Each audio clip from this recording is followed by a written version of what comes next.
Este podcast é da responsabilidade da Fundação GDA.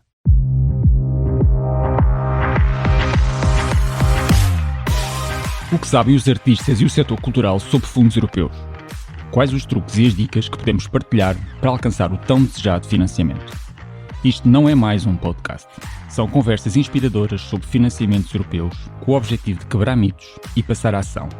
O meu nome é Francisco Cipriano e sou o vosso anfitrião. Olá, bem-vindos mais uma vez aqui ao nosso espaço de conversas sobre fundos europeus. Isto não é mais um podcast e hoje tenho comigo a Cláudia Guerreiro, da Câmara Municipal de Cascais, que é chefe de divisão para a área dos museus. Hoje vamos falar de algo um pouco diferente, sempre centrados na questão cultural e criativa, mas vamos falar de um outro instrumento de financiamento que é o Programa Operacional de Lisboa. Até agora temos vindo a falar mais de programas de gestão direta, Europa Criativa, Erasmus+, mas hoje vamos nos centrar naquilo que é um instrumento de financiamento do Portugal 2020, em concreto no PO Lisboa, falando de um instrumento que se chamou Programação Cultural em Rede. Cláudia, muito obrigado, bem-vinda aqui ao nosso espaço de conversa. Obrigado, Francisco, eu é que agradeço o convite, é um gosto estar aqui para poder partilhar a experiência que foi participar nesta candidatura e espero que esta experiência seja útil a quem venha a ouvir-nos no futuro. Certamente. Aliás, devo dizer que este é o único projeto que temos num programa operacional regional e, portanto, daí a minha insistência em ter-te cá e perceber um bocadinho também como é que tudo isto funciona. Eu começava justamente por aí, por te pedir para que nos digas o que foi o projeto. O projeto chama-se Mural 18, até é natural que as pessoas tenham ouvido falar, que foi um projeto bastante conhecido, mas começava por aí, para me dizeres um pouco do que é que se trata este projeto. Olha, o Mural 18 foi o nome resultante de uma sinergia dos esforços que fizemos dos 18 municípios da área metropolitana de Lisboa. Por isso é que é 18, são 18 municípios e o mural, porque era um mural cultural que resultou desta sinergia. Nós, quando fizemos a candidatura, fizemos-la em função daquilo que ela exigia. Primeiro, um compromisso que juntou duas coisas, não é? Um compromisso que Portugal tinha assumido na matéria do património natural e cultural e também o contexto pandémico que estávamos a viver na altura com a Covid-19. Este apoio de cerca de 1 milhão de euros surgiu com este objetivo de juntarmos o património, a criação de fluxos turísticos relacionados com a potencialização dos equipamentos culturais e iniciativas que pudessem promover também, isto foi muito importante para nós, a criação de emprego, a utilização de recursos tecnológicos, porque o contexto era muito delicado, não é? Nós ainda estamos a viver a pandemia, ou sabemos o que é, pelo menos estamos mais seguros daquilo que estamos a viver relativamente à Covid-19, naquela altura não. Estávamos constantemente a confinar e a desconfinar, os nossos públicos muito desconfiados e com muita insegurança em sair à rua e poder participar nas atividades culturais que tínhamos, e esta candidatura veio exatamente para que nos juntássemos todos, não é? Para que pudéssemos criar uma programação em rede que nos permitiu, entre municípios, primeiro criar estas sinergias e este networking e partilha de modus operandi no que diz respeito à programação, porque nós todos trabalhamos ao nível do poder local e estamos todos em pé de igualdade no que a estratégia, essa linguagem diz respeito, mas depois temos características muito próprias, não é? Estamos a falar de Cascais, do Oeiras, de uma Moita, de uma Palmela, Vila Franca de Xira, portanto totalmente diferentes, claro. Exato, características muito diferentes. E depois tínhamos aqui um intermediário muito importante, porque a candidatura permitia que assim fosse, que era a própria AML, que era quem nos acompanhava no processo, quem nos representava, quem validava os nossos projetos. Portanto, nós conseguimos juntar-nos, conseguimos criar uma programação que tinha duas componentes muito importantes. Primeiro, e isto era muito importante, que apresentasse uma boa percentagem, eu julgo que era cerca de 40% da programação, diria que realizar-se ao ar livre, exatamente por causa do contexto pandémico. As pessoas sentiam-se melhor ao ar livre. E também, por outro lado, quando não fosse ao ar livre, sobretudo quando não fosse ao ar livre, que pudesse ser transmitido em streaming. E outra questão que foi muito interessante para nós, uma partilha que houve das associações que trabalharam em cada município terem que programar para um município vizinho. E isso foi sorteado e foi muito interessante porque nós conseguimos fazer isso. Tivemos também street art, nós tivemos artistas de street art. Em Cascais tivemos um artista de Sesimbra, que foi feito um sorteio. O artista de Cascais foi fazer uma pintura à moita, portanto houve assim, dentro daquilo que era possível dentro da candidatura, uma partilha, e por isso este Mural 18 e esta a programação em rede, que dentro daquele contexto foi um bocadinho difícil, mas que teve resultados positivos. Conseguimos chegar a um público muito diversificado e com os nossos artistas noutros municípios também, não é? A representação de Cascais, além município, e com as plataformas de streaming, todos os 18 municípios estavam envolvidos e éramos um público uns dos outros, por assim dizer. Portanto, Sim, eu recordo na altura que a programação cultural em rede, este aviso, surgiu justamente em agosto.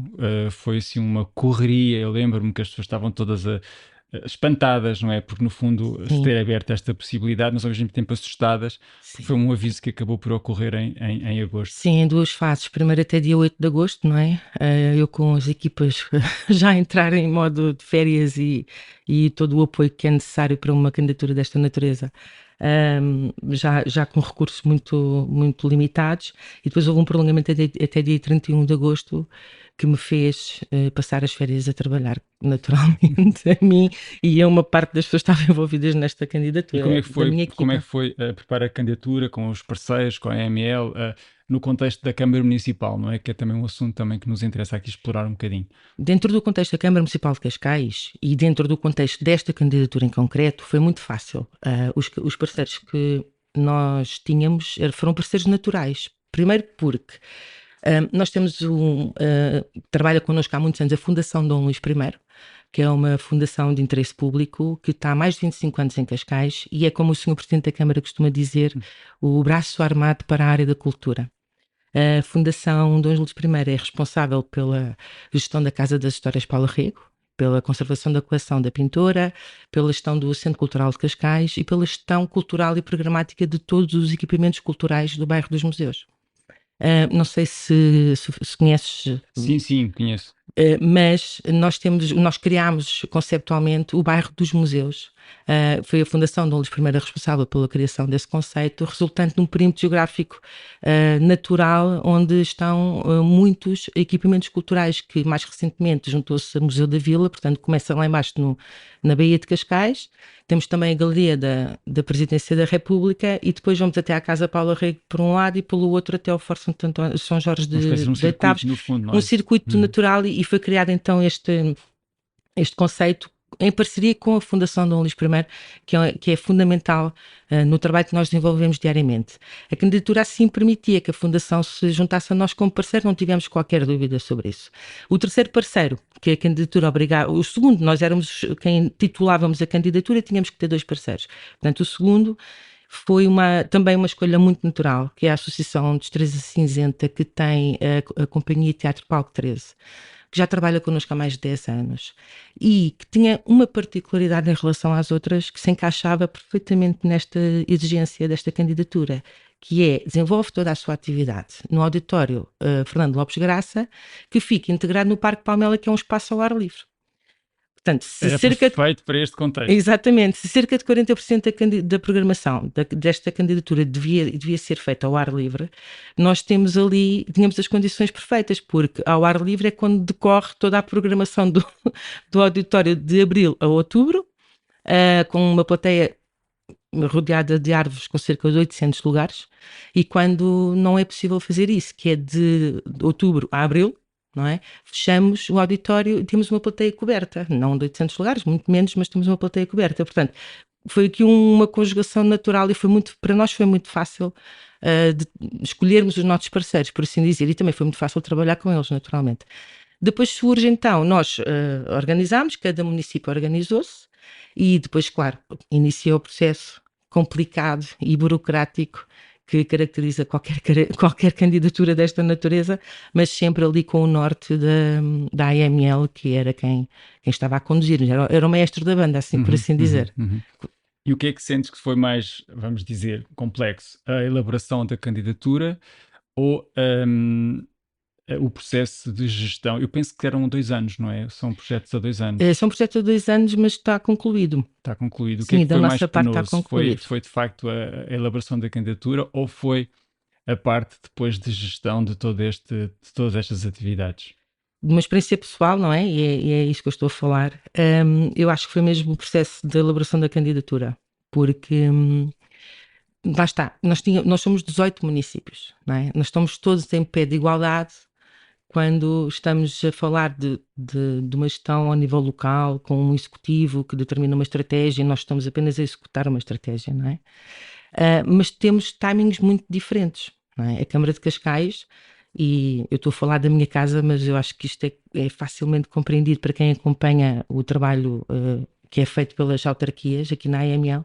A Câmara de Cascais tem uma visão muito inovadora e muito de futuro.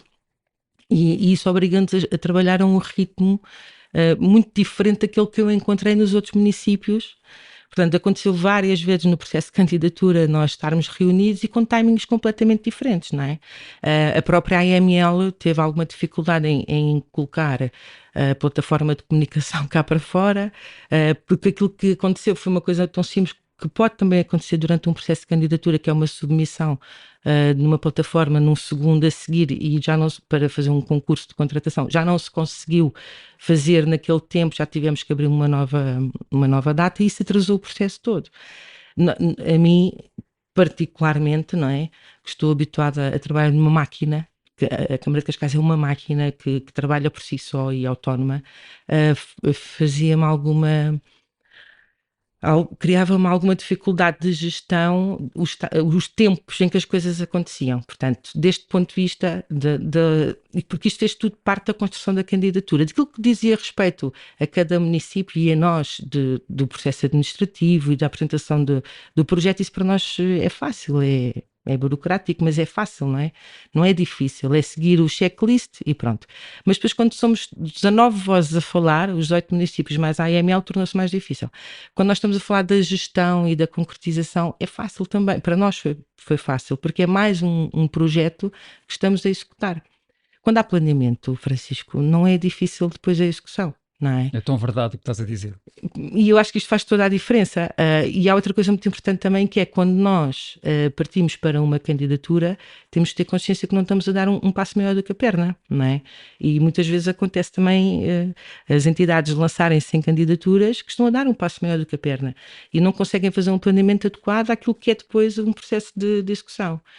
E eu devo dizer que, apesar de ter sentido alguma dificuldade durante o processo, na sua execução foi fácil e nós já terminámos, já concluímos, os dinheiros todos certinhos, a parte financeira toda fechada, conseguimos alcançar os resultados que queríamos. A única dificuldade que tivemos, estávamos a viver tempo de Covid, alguns artistas e atores ficaram com Covid e o tempo não eram 14 dias até ficarem recuperados, até poderem sair de casa, e isso obrigou-nos a mexer um bocadinho ali naquilo que estava previsto, mas a própria Companhia de Teatro Palco 13 esteve sempre à altura, juntamente com a nossa equipa que estava no terreno, para resolver essas situações. Portanto, eu não quero com isto dizer que é sempre fácil, mas Claro.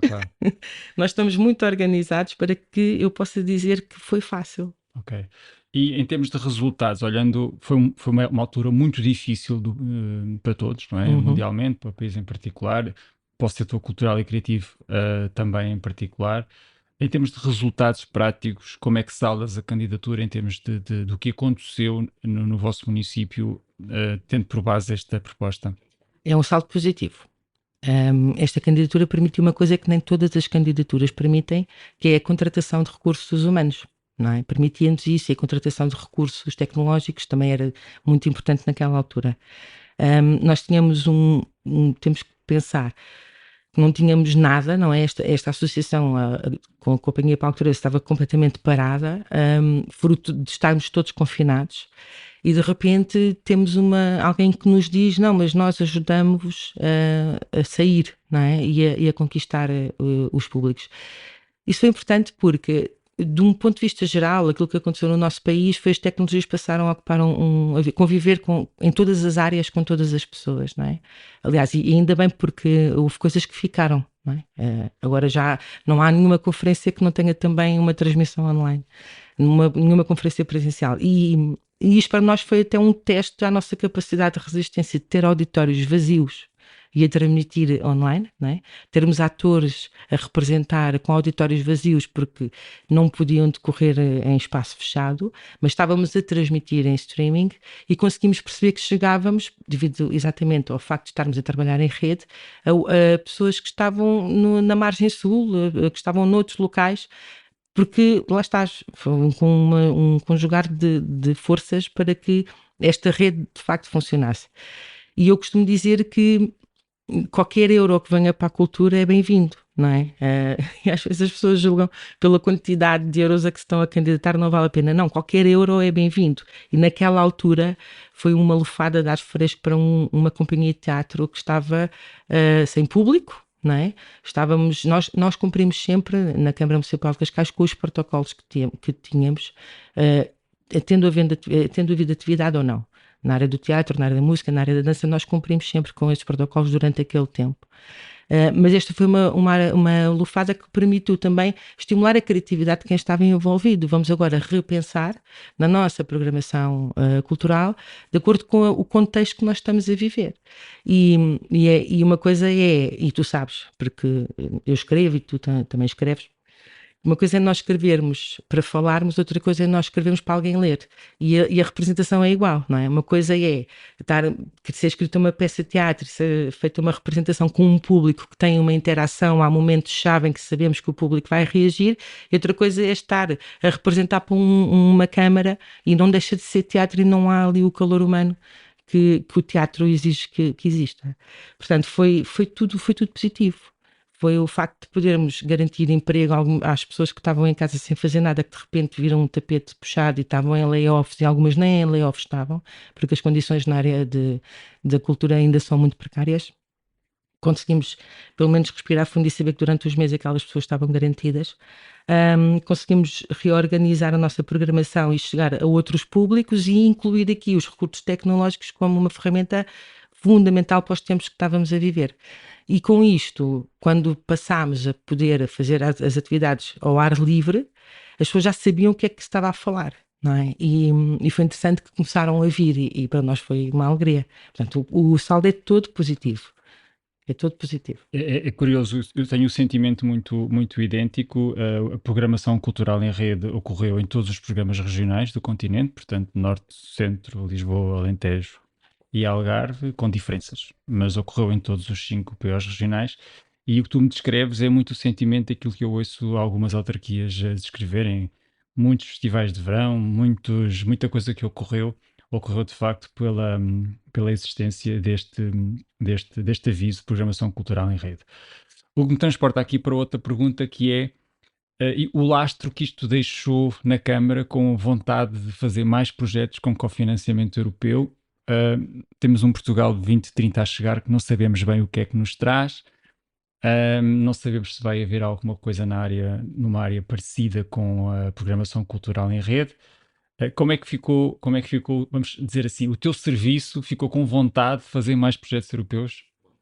Olha, ficou, mas este não foi o primeiro. Não é? Isto para nós não é propriamente uma novidade. Nós internamente estamos organizados organicamente para captação destes fundos.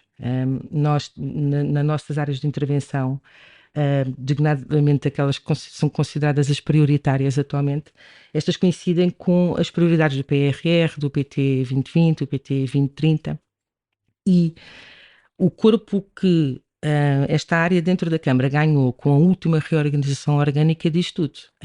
À data desta candidatura de que estamos a falar aqui, tínhamos uma divisão que estava relacionada com os projetos cofinanciados e em janeiro deste ano passámos a ter uma direção municipal para a captação de recursos. Da mesma maneira que a cultura passou a ter uma direção municipal autónoma, a Direção Municipal de Conhecimento e Património e Promoção Cultural. Portanto, ganhámos corpo e autonomia. Nós já existíamos dentro de uma estrutura E eu quero acreditar que foi devido a esta parceria entre nós. Ao sucesso, não é? Ao sucesso desta parceria. Foi certamente. Não, estou a brincar, mas pelo menos correu bem, não é? Claro, Isso é claro. ótimo. Estou a brincar, mas ao mesmo tempo a falar um bocadinho a sério, porque é um exemplo daquilo que é o resultado do planeamento de muitos anos, não é? Quando nós estamos vocacionados para a importância que têm estes cofinanciamentos, estamos virados e estamos alinhados, e era isto que eu queria dizer, para a importância que estes financiamentos têm, sobretudo numa estrutura municipal. Há aqui uma consciência muito grande de que todos os anos a Câmara Municipal tem um orçamento, não é? A executar. E também sabemos que todos os anos há avisos que saem sem aviso, não é? E não sabemos muito bem o que é que vai acontecer. Agora, quando temos o PT 2020 e o PT 2030, sabemos qual é o caminho. Mas depois há uma série de avisos que surgem. E eu estou a falar do ponto de vista geral, porque não estamos aqui a falar da cultura, mas há muito financiamento para várias áreas da Câmara, por isso é que esta direção municipal era importante que existisse para esta captação de recursos do ponto de vista geral. O que é que acontece? Se nós, dentro desta direção municipal, temos uma equipa que só faz análise de avisos, só faz análise de avisos. Se nós sabemos a importância que isto tem no alívio das receitas municipais para o investimento que estava previsto, por que não investir nisto, não é? É tão importante o que tu estás a dizer, Cláudia. Tão importante, a sério. E isto serve também para outras entidades, Exatamente, não é? Nós estamos a exatamente. falar aqui de uma Câmara que está organizada, que tem uma estrutura pensada para a captação de financiamentos. E traduzindo isto de uma forma muito simples, se nós conseguirmos captar um financiamento que estava previsto em orçamento, ok, libertamos esse dinheiro que estava previsto em orçamento para investir noutra área. Naturalmente, todos os anos temos que fazer opções, não é? Há áreas prioritárias, há projetos prioritários. Com este libertar da receita e daquilo que está em planeamento para a execução daquele ano, podemos tornar outra coisa prioritária, executar outra coisa que tínhamos planeado. O mesmo acontece para as entidades. As entidades têm que ter consciência de que, sobretudo as que vivem protocoladas e com financiamentos, e sabemos que na área da cultura isso acontece, há entidades completamente dependentes de financiamentos, porque a receita que geram não é suficiente. Não é o facto de estarem garantidos no financiamento para aquele ano que deve anular a vontade de se lançarem numa candidatura, porque uma coisa não anula a outra. Não é? Se conseguirem captar um financiamento europeu, não vai anular o apoio que receberam. Não podem ser os dois para o mesmo fim, não é? Mas obriga a pensar, espera aí, eu garanti aquilo que eu já queria fazer, mas eu ainda posso fazer mais. E esta é uma lógica que serve para as entidades, para as associações culturais, para as autarquias, para qualquer entidade relacionada com investimento, seja na cultura ou noutras áreas. Portanto, para nós é fácil fazer isto, não é? Nós estamos muito organizados. O que eu acho muito importante no que acabaste de dizer é que, de certa maneira, as câmaras municipais tinham este treino para outro tipo de investimentos, designadamente as infraestruturas, não é? Sim, E é exato. muito interessante que o digas isso pondo a cultura no mesmo processo, ou seja, todas as áreas de trabalho devem ser objeto de captação de financiamento, designadamente, é de que estamos a falar aqui, os aspectos culturais e criativos, e no fundo, porque é isso que eu sinto um bocadinho, há muitas câmaras com quem eu vou falando, que são verdadeiras máquinas de financiamento no que diz respeito a outras dinâmicas do Portugal 2030, ou do Portugal do PRR, ou de outra coisa qualquer, mas menos capazes ainda para pôr a cultura neste processo, e portanto eu acho que vocês aí estão claramente na linha da frente a terem conseguido fazer esse trabalho. E deixa-me perguntar, também estão atentos a Europas Criativas? Também, Sim, estamos também atentos. Nós temos, eu não me quero enganar, mas eu julgo que os meus colegas de educação já apresentaram candidaturas à Europa Criativa. Sim, já estiveram envolvidos nessas candidaturas. Sim, também. sim. Portanto, acabam por ter aí um lastro internacional Temos, sim. que vos ajuda. Olha, esta nova geração de projetos traz os chamados temas transversais, não é? Que já certamente ouviste falar, aliás, que tem a ver com a igualdade de oportunidades e a sustentabilidade. Como é que vocês na Câmara estão a olhar para estes temas também novos? E como é que fazem esta relação entre a questão cultural e o ambiente, a sustentabilidade? Como é que estão a fazer? Esta candidatura de que temos estado a falar desenvolveu-se exatamente no domínio da sustentabilidade e eficiência do uso dos recursos. não é? E visava a conservação, a proteção, a promoção e o desenvolvimento do património natural e cultural. Do ponto de vista da sustentabilidade, nós temos a sorte também de trabalhamos muito transversalmente. Muito. Temos a sorte de ter um departamento de ambiente que trabalha em estreita colaboração com a nossa empresa municipal, que é a Cascais Ambiente, e que tem vindo a implementar uma série de estratégias relacionadas com a sustentabilidade de todos os espaços, onde a cultura também está incluída. Portanto, da mesma forma que a cultura, os processos de captação de investimento e de recursos europeus acontecem de forma transversal, acontecem desde, como eu estava a dizer, a Direção Municipal da Captação de Recursos, passa pela área financeira, pela área jurídica, pela contratação, pelos vereadores, pela área em concreto, se houver obras, pelo Departamento de Obras e por aí fora. A parte da sustentabilidade também parte de uma estratégia que depois é aplicada a todas as áreas, do ponto de vista transversal, onde a cultura também está incluída.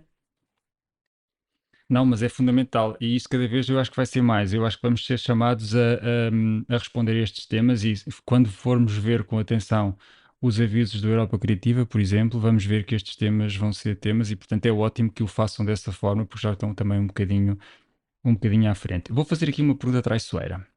Vamos lá ver. Admitindo que venho em Portugal 2030 e admitindo que estou a falar com alguém que está, digamos, do lado de lá, na área municipal, e muitas das vezes estas coisas vão parar à área metropolitana. Já têm alguma informação que se possa sobre o que é que vai acontecer na cultura? É porque o que nós conseguimos ler nas entrelinhas do que está nos programas operacionais regionais ainda é bastante frágil. Sabemos que há duas dinâmicas, uma territorial e uma social. Sabemos que vai haver atenção às áreas urbanas e às áreas não urbanas, mas sabemos pouco. Do lado dos municípios já têm alguma coisa? Não, sabemos exatamente o mesmo. Sim. Pois, para mim isto vai ser uma grande expectativa, está a ser uma E grande para nós expectativa. para nós também estamos a aguardar.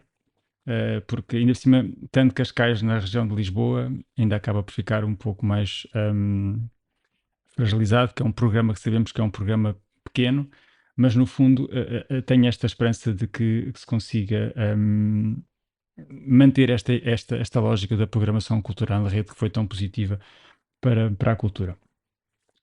Gostava agora de olhar para as associações do setor cultural e criativo. Uma das razões da existência deste podcast é justamente motivar, ensinar, trazer pessoas que têm projetos ganhadores, como o vosso caso do Mural 18. O que é que tu achas, sendo uma profissional da área, que falta a estas organizações? Nós sentimos que, por vezes, há pouco lastro na redação das candidaturas, sentimos que não sabem bem especificar os seus objetivos. Onde é que achas que está o mal? O que é que achas que se podia fazer mais para ajudar estas entidades? Não sou a melhor pessoa para perguntares isso, porque nós na Câmara Municipal de Cascais prestamos esse apoio às associações que Mas fala-me querem dele, lançar-se. pode ser de Sim, vou facto falar. importante. Estou só a querer dizer que nós já é uma realidade que já ultrapassamos, não é? É preciso ter consciência do seguinte: não é qualquer pessoa que pode fazer uma candidatura a um financiamento desta natureza sem o mínimo de formação, não é? É claro que pode e que se lança. Mas gerir a expectativa e a frustração daquilo que é um processo desta natureza sem ter um mínimo de formação é difícil.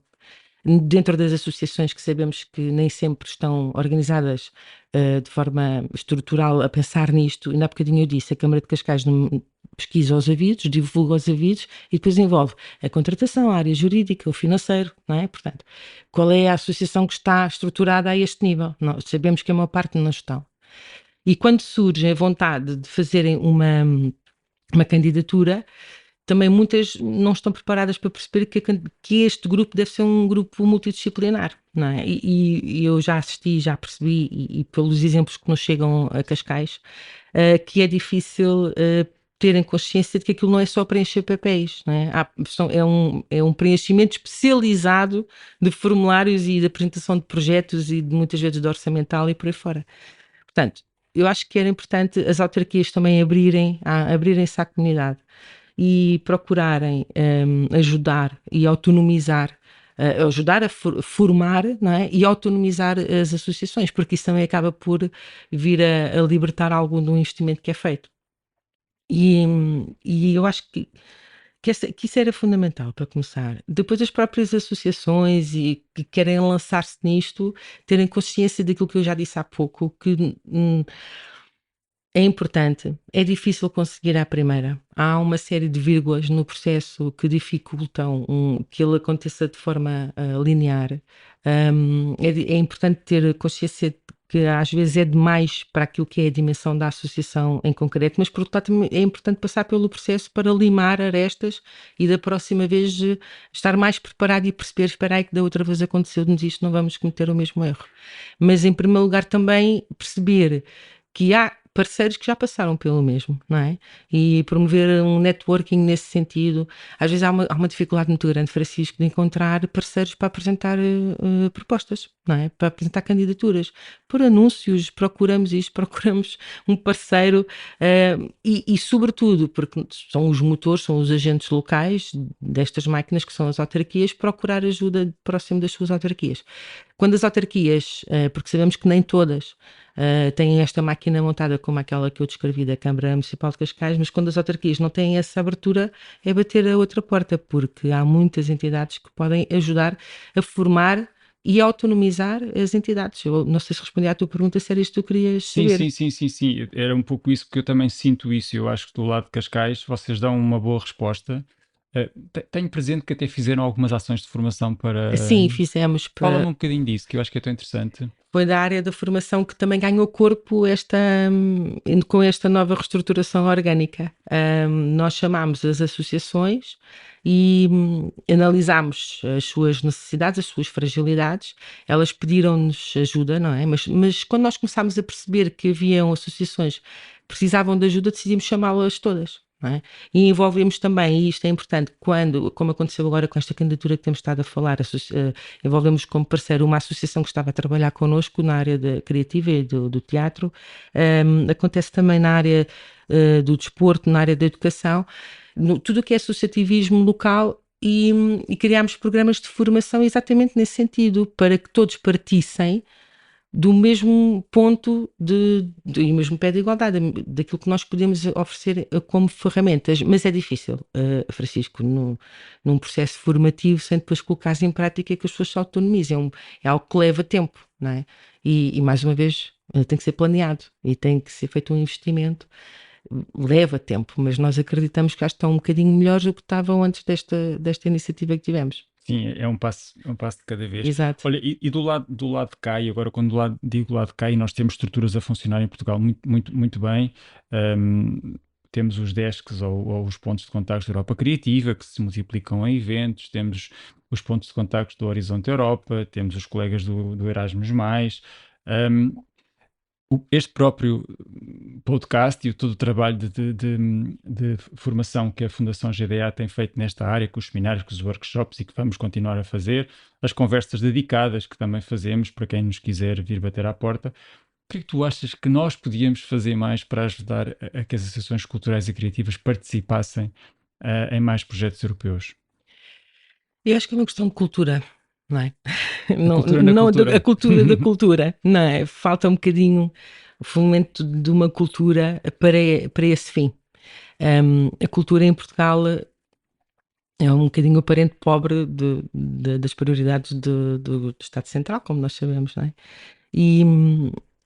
Aliás, a pandemia mostrou-nos isso mesmo. Fomos os primeiros a fechar e quase os últimos a abrir, não é? Os últimos a arrancar. Eu acho que era importante também, em primeiro lugar, fomentar uma cultura de que estas entidades não são aquilo que muitas vezes querem mostrar, que são os coitadinhos, os maltratados e que estamos sempre em último lugar. É preciso mudar essa cultura organizacional e essa visão de que os dinheiros dos fundos europeus servem exatamente para alavancar projetos e para dar corpo a muita coisa que por vezes não se consegue fazer, exatamente porque o orçamento é muito reduzido, não é? Eu acho que é sobretudo isso, e na continuidade da pergunta anterior, que as próprias autarquias que têm essa proximidade maior com as entidades e com as associações promoverem essa cultura da cultura para procura do investimento, não é? Desses investimentos europeus. Eu acho que não há, eu não consigo, porque com tantos instrumentos que tu enumeraste, não é? Não há falta de informação. Não. Não é? Eu fiz uma formação sobre fundos europeus durante a pandemia, pela Associação Gerador, e fiquei um bocadinho impressionada mas isto, lá está, eu tenho esta vantagem de estar inserida numa autarquia que está muito, muito alinhada com estes projetos e com esta procura de investimento, mas eu fiquei muito impressionada com a quantidade de pessoas que estavam a ter a mesma formação que eu, da área da produção cinematográfica, artistas, e com a completa alinhamento, não é? De que não se podem apresentar sozinhos como escultores ou como artistas ou como pintores a uma candidatura desta natureza, não é? E estar ali é muito positivo, querem saber, mas há um alinhamento completo do que é um processo desta natureza. A tal cultura da cultura. A cultura da cultura, não é? Nós tivemos naquela formação pessoas que não são propriamente uns estreantes nesta matéria, não é? Temos ali pessoas com currículo, com trabalho feito, puros criativos, e que mas agora nós vamos ver na cultura, na Europa, que investimentos é que podemos ir buscar. Não, tem que haver uma estrutura. E eu fiquei muito espantada com isso. E aquilo foi um bocadinho um barómetro do estado da nação no que diz respeito à falta de cultura das instituições para a procura destes financiamentos, que vai bater aquilo que eu disse há pouco, a falta de formação, a falta de uma estrutura interna. Há um caminho longo que deve ser feito. Eu sou sempre defensora do papel das câmaras municipais e cada vez mais para tudo, como nós sabemos, com a delegação de competências tem vindo a ocorrer em outras áreas, mas eu sou sempre uma defensora e serei sempre do papel das autarquias localmente, e acho que passa por aí. As autarquias têm um papel importante de ajudar, de formar e, por fim, autonomizar as associações para poderem seguir o seu caminho e perceberem que há mais para além daquilo que é o protocolo com a autarquia. Pois. Que é aquela falta de cultura, não é? Pois. A cultura eu tenho aqui o protocolo, chega. Pois, exatamente. E eu também sinto muito que nas várias conversas que vou tendo, há muito a expectativa de que um projeto vai resolver a vida de todos eles, não é? Exatamente. Fazem a Europa Criativa e aquilo fica tratado, Exatamente. não é? E eu acho que não é assim. Nós teremos que fazer uma Europa Criativa para olhar, por exemplo, para a nossa dinâmica internacional. Teremos que fazer um Erasmus+, se quisermos pensar numa lógica formativa. Teremos que fazer um projeto com a Câmara se quisermos pensar naquilo que é a programação local. Teremos que ir à DG Artes se quisermos um apoio sustentado. Ou seja, a tal cultura da cultura, não é? A tal cultura dos fundos que é preciso criar, eu acho que não pode ficar exclusiva a um único programa, não é? Nós temos de ter a capacidade de perceber, em função das minhas atividades, onde é que eu tenho que ir, não é? E esse trabalho também concordo com o que dizes, ainda falta fazer. Exato. E há outra coisa que eu também acho que é importante dizer, e eu aqui corro o risco de ser mal interpretada, mas eu acho que é importante dizer, porque eu recebo muitas propostas e faço muita análise de propostas de associações que nascem todos os dias em cada canto, ok? E muitas vezes não passa de uma forma camuflada de procurar criar o seu próprio emprego. E nem tudo acrescenta valor àquilo que é a nossa oferta e àquilo que são as nossas necessidades. É importante também criar uma mais-valia naquilo que é um projeto, não é?